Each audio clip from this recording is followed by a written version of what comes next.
Hello hi friends, welcome to our YouTube channel Chandrika's kitchen. Cooking video അല്ല നമ്മളിന്ന് share ചെയ്യുന്നത്, പകരം ടെറസ് ഗാർഡനിലെ കുറച്ച് കാഴ്ചകളാണ് നിങ്ങളായിട്ട് ഷെയർ ചെയ്യുന്നത്. അപ്പോൾ വീഡിയോയിലേക്ക് പോകുന്നതിന് മുമ്പായിട്ട് ചാനൽ സബ്സ്ക്രൈബ് ചെയ്യാനും ലൈക്ക് ചെയ്യാനും ഷെയർ ചെയ്യാനും കമൻറ്റ് ചെയ്യാനും കൂടെ മറക്കല്ലേ. നമ്മുടെ ഈ ടെറസ് ഗാർഡനിലെ മെയിൻ അട്രാക്ഷൻ എന്ന് പറയുന്നത് കോളിഫ്ലവറും അതുപോലെ തന്നെ ക്യാബേജും ആണ്. വീഡിയോയിൽ കാണുമ്പോൾ തന്നെ നിങ്ങൾക്ക് മനസ്സിലാവും കോളിഫ്ലവറൊക്കെ അത്യാവശ്യം വലുതായിട്ട് വന്നിട്ടുണ്ട്. അതുപോലെ തന്നെ ക്യാബേജൊക്കെ അത്യാവശ്യം വലിപ്പം വെച്ച് വരുന്നതേ ഉള്ളൂ. എല്ലാ വർഷവും ഈ സീസൺ ആകുമ്പോൾ നമ്മൾ അത്യാവശ്യം ക്യാബേജും കോളിഫ്ലവറും വെച്ച് പിടിപ്പിക്കാറുണ്ട്. അതിനനുസരിച്ച് നമുക്ക് വിളവ് കിട്ടാറുമുണ്ട്. സത്യം പറഞ്ഞാൽ ക്യാബേജൊക്കെ ഇങ്ങനെ വിരിഞ്ഞ് നിൽക്കുന്നത് കാണാൻ തന്നെ നല്ലൊരു ഭംഗിയാണ്. ചിലരൊക്കെ ക്യാബേജും അതുപോലെ തന്നെ കോളിഫ്ലവറിൻ്റെയൊക്കെ ഇല വെച്ചിട്ട് തോരനൊക്കെ ഉണ്ടാക്കി കഴിക്കാറുണ്ട്.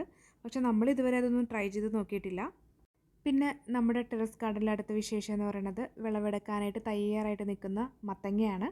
അങ്ങനെ ഒത്തിരി വലിയ മത്തങ്ങയൊന്നുമല്ല, കാരണം നമ്മളെല്ലാം അഗ്രോ ബാഗിലാണ് വെച്ചിരിക്കുന്നത്. അതുപോലെ തന്നെ വീട്ടിലുണ്ടാക്കുന്ന വളം മാത്രമാണ് ഈ ഒരു കൃഷിക്ക് നമ്മൾ ഉപയോഗിക്കുന്നത്.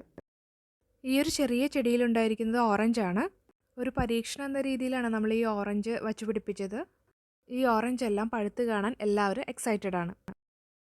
പിന്നെ ഈ ചെടികളിൽ കാണുന്ന ഒരു വെള്ള കളർ എന്ന് പറഞ്ഞിട്ടുണ്ടെങ്കിൽ പ്രാണിശല്യം മാറ്റാൻ വേണ്ടിയിട്ട് നമ്മൾ കഞ്ഞിരിവെള്ളം തളിച്ചിരിക്കുന്നതാണ് കേട്ടോ. പിന്നെ അടുത്ത നമ്മുടെ ടെറസ് ഗാർഡനിലെ താരമാണ് പേരയ്ക്ക. കണ്ടോ, ചെറിയ അഗ്രോ ബാഗിലാണ് നമ്മൾ ഇതെല്ലാം വെച്ചിരിക്കുന്നത്. ഒരു ചെറിയ ഹൈറ്റിൽ തന്നെ ഈ ചെടിയിൽ പേരയ്ക്ക ഉണ്ടായത് നമുക്ക് കാണാൻ പറ്റും. ഈ കാണുന്ന ചെടി പ്ലാവാണ് കേട്ടോ. ഈ പ്ലാവിൽ ഒരു ചക്ക ഉണ്ടായിട്ടുമുണ്ട്.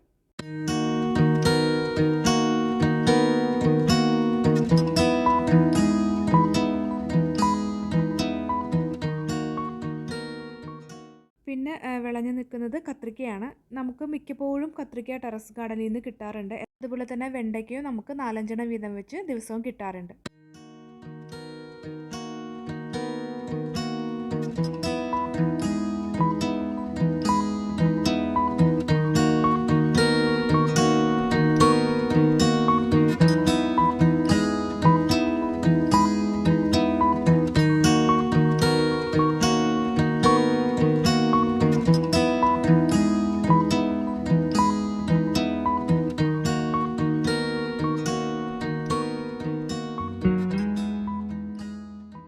അതുപോലെ തന്നെ തക്കാളിയൊക്കെ സ്ഥിരമായിട്ട് കൊലകൊലയായിട്ടാണ് ഉണ്ടായി നിൽക്കാറുള്ളത്.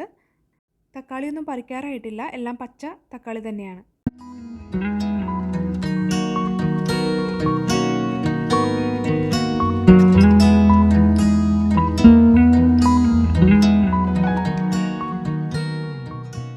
പിന്നെ നമ്മുടെ ടെറസ് ഗാർഡനിലെ സ്ഥിരം ആളാണ് ചീര. പച്ച ചീരയുണ്ട്, അതുപോലെ തന്നെ ചുമന്ന ചീരയുണ്ട്. ഞാൻ നേരത്തെ പറഞ്ഞതുപോലെ ചീരയിൽ കാണുന്ന വെള്ള കുത്തുകൾ കഞ്ഞിരവെള്ളം തളിച്ചതാണ്, പ്രാണികൾ പോകാൻ വേണ്ടിയിട്ട്. ചീരയും നന്നായിട്ട് ഉണ്ടാകുന്നതുകൊണ്ട് നമ്മുടെ വീട്ടിൽ മിക്ക ദിവസങ്ങളിലും ചീരത്തോരൻ ഉണ്ടാവാറുണ്ട്.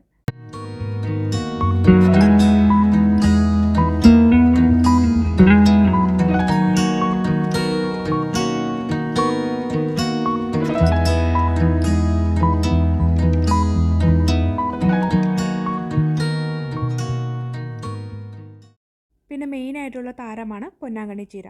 ഈ ചീരയ്ക്ക് വേറൊരു പേര് കൂടിയുണ്ട്, അക്ഷരച്ചീര. ഈ ചീര സ്ഥിരമായിട്ട് കഴിച്ചിട്ടുണ്ടെങ്കിൽ ഒത്തിരി ഗുണങ്ങൾ നമ്മുടെ കണ്ണിന് ഉണ്ടാവും എന്നാണ് പറയുന്നത്. പൊന്നാങ്കണ്ണി ചീര കൊണ്ടിട്ടുള്ള ഒരു തോരനും അതുപോലെ തന്നെ അതിൻ്റെ ഗുണങ്ങളും നമ്മളൊരു വീഡിയോ ഇതിനു മുമ്പ് ചെയ്തിട്ടുണ്ടായിരുന്നു. അപ്പോൾ കാണാത്തവരുണ്ടെങ്കിൽ അതൊന്ന് കണ്ടു നോക്കണേ. നമ്മുടെ വീട്ടിലേക്ക് ആവശ്യമുള്ള പച്ചക്കറികൾ നമ്മൾ തന്നെ വീടുകളിൽ കൃഷി ചെയ്യാനായിട്ട് നോക്കുക. കഴിവതും രാസവസ്തു അടിച്ച പച്ചക്കറികൾ ഉപയോഗിക്കാതിരിക്കുക.